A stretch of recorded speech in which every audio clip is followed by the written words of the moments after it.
Setelah membuang Yusuf ke sumur, saudara-saudaranya sangat takut untuk pulang dan bertemu Nabi Yakub. Mereka pun menunggu sampai malam agar bisa menutupi keburukan mereka. Mereka juga memiliki ide untuk mengatakan kepada Yakub kemana Yusuf. Mereka akan mengatakan bahwa Yusuf dimakan oleh serigala, dan pakaiannya dilumuri darah kambing, agar terlihat dia memang dimangsa oleh serigala.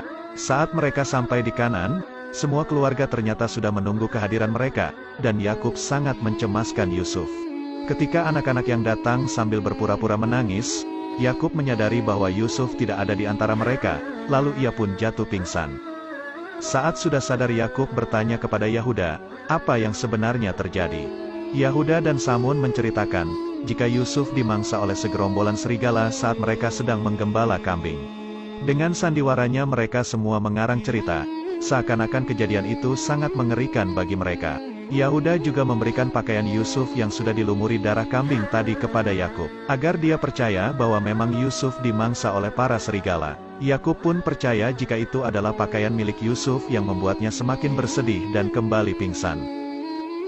Tak berselang lama, saat Yakub sudah sadar, dia mulai curiga terhadap anak-anaknya, jika cerita yang mereka ceritakan itu telah dibuat-buat, karena menurutnya serigala yang memangsa Yusuf sangat baik hati. Karena para serigala itu memangsa Yusuf tanpa mencabik-cabik pakaiannya. Seketika mereka pun terdiam mendengar perkataan ayahnya itu. Zulfa pun kembali mengingatkan mimpi Yakub, tentang seorang anak yang diserang kawanan serigala waktu itu. Tapi Yakub tidak percaya kalau Yusuf diserang oleh kawanan serigala, karena bajunya saja tidak ada yang robek sedikit pun. Yahuda dan Samun merasa aneh kenapa pakaiannya masih utuh, dan masih berpura-pura tidak tahu apa yang telah terjadi. Yakub memang tidak tahu apa yang sebenarnya terjadi, tapi dia memperingatkan kepada anak-anaknya, karena mereka telah dikuasai oleh hawa nafsu. Dan dalam peristiwa ini setan telah menghantui mereka semua. Setelah Yakub pergi, mereka mulai cekcok, karena Yakub tidak mempercayai perkataan mereka semua. Mereka juga akan terus bersandiwara sampai ayahnya bisa percaya apa yang mereka katakan tadi. Sementara itu di sumur, Yusuf didatangi oleh malaikat wahyu yaitu Jibril. Yusuf kaget melihat sosok malaikat Jibril dan menanyakan siapakah dirinya. Lalu Jibril mengatakan bahwa dia adalah utusan Allah, untuk menemani dan membuat hati Yusuf tenang. Yusuf langsung menceritakan kejahatan saudara-saudaranya sampai dia babak belur kepada Jibril. Jibril pun mengatakan dengan izin Allah, luka di tubuh Yusuf semuanya sudah sembuh. Yusuf kembali pertanyaan bagaimana cara mengobati luka hatinya yang telah dizolimi oleh para saudaranya. Tapi dia tidak ingin saudara-saudaranya itu dihukum karena dia sangat menyayangi mereka semua. Yusuf hanya bingung kenapa para saudaranya tidak menyukainya, dan apa salahnya kepada mereka.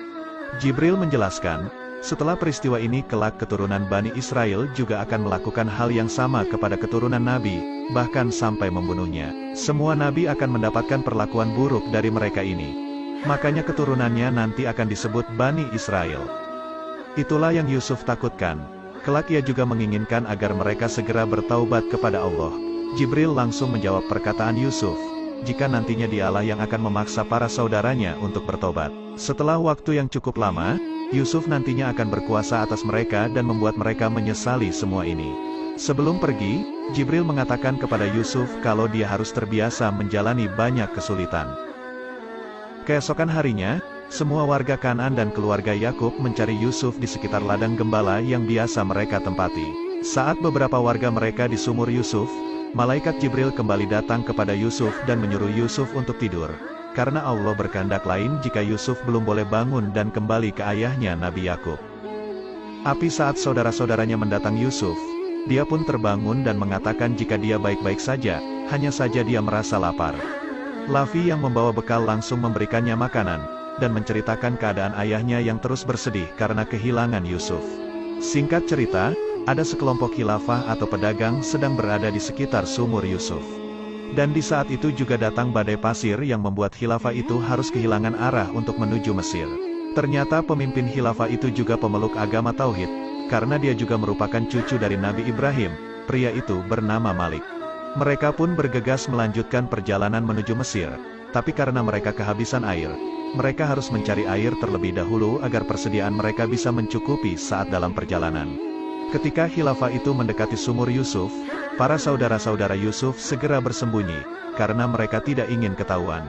Malik sebenarnya sudah tahu jika di sumur yang sekarang ditempati Yusuf saat ini airnya payau dan tidak bisa untuk diminum. Mereka pun sebenarnya enggan untuk mengambil air di sumur itu. Tapi anehnya para hewan yang dikendarai mereka berhenti di depan sumur, dan seakan-akan tidak mau untuk melanjutkan perjalanan. Karena hal itu, mereka pun memutuskan untuk istirahat sebentar. Di sana salah satu teman Malik berpikiran bahwa para hewan itu pasti mencium bau air, makanya berperilaku aneh seperti itu.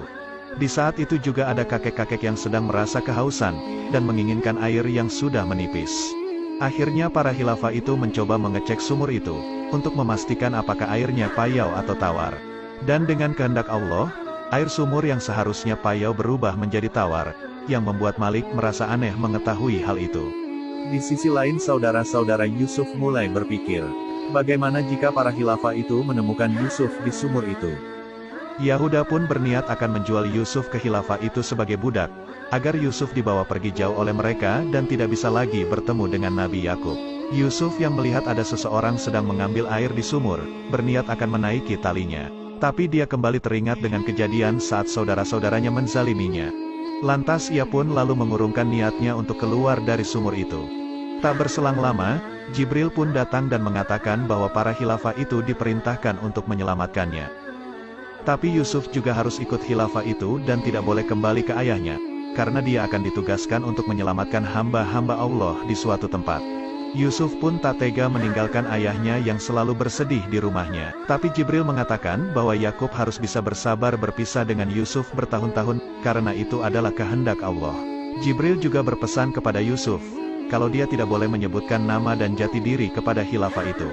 Jika mereka menanyakan namanya, cukup menjawab bahwa Yusuf adalah anak sumur. Akhirnya Yusuf dikeluarkan dari sumur itu, yang membuat para khilafah itu terkejut melihat anak yang begitu tampan keluar dari sana. Yusuf terlihat sedang mencari keberadaan saudara-saudaranya, dan tak berselang lama mereka pun datang, lalu menyatakan bahwa Yusuf adalah budaknya yang kabur. Mereka pun berniat akan membawa Yusuf pulang, tapi Yusuf sempat mengatakan kepada Malik, bahwa mereka telah membuangnya ke dalam sumur itu, yang membuat Malik merasa iba terhadap Yusuf. Ketika Yusuf ditanya oleh Malik, apakah benar dia budak mereka, Yusuf hanya menjawab bahwa mereka punya kekuasaan atas dirinya dan penanggung jawab urusannya. Hal itu membuat Malik berpikir bahwa jawaban Yusuf memiliki beberapa arti, dan tidak akan mengembalikan Yusuf kepada mereka. Yahuda pun berniat akan merebut Yusuf secara paksa, namun hal itu langsung dicegah oleh Lavi yang lalu menawarkan untuk menjual Yusuf kepada Malik. Malik pun merasa aneh, kenapa mereka begitu cepat berubah pikiran. Lavi pun mengatakan bahwa mereka sudah lelah harus selalu mencari kemana Yusuf pergi. Mereka pun saling berunding, dan akhirnya mendapatkan sebuah kesepakatan untuk menjual Yusuf. Mereka juga meminta agar membawa Yusuf pergi sejauh mungkin, agar dia tidak bisa kembali lagi. Yahuda lalu mengancam Yusuf, jika dia kembali lagi ke Kanan, maka dia akan langsung membunuhnya. Mereka juga mendatangani sebuah bukti transaksi penjualan budak, agar nantinya Yusuf bisa dijual kembali oleh Malik. Sebelum pergi, Lavi mengatakan kepada Yusuf, bahwa para khilafah ini lebih baik dari mereka, dan menyuruh Yusuf untuk pergi bersama khilafah itu.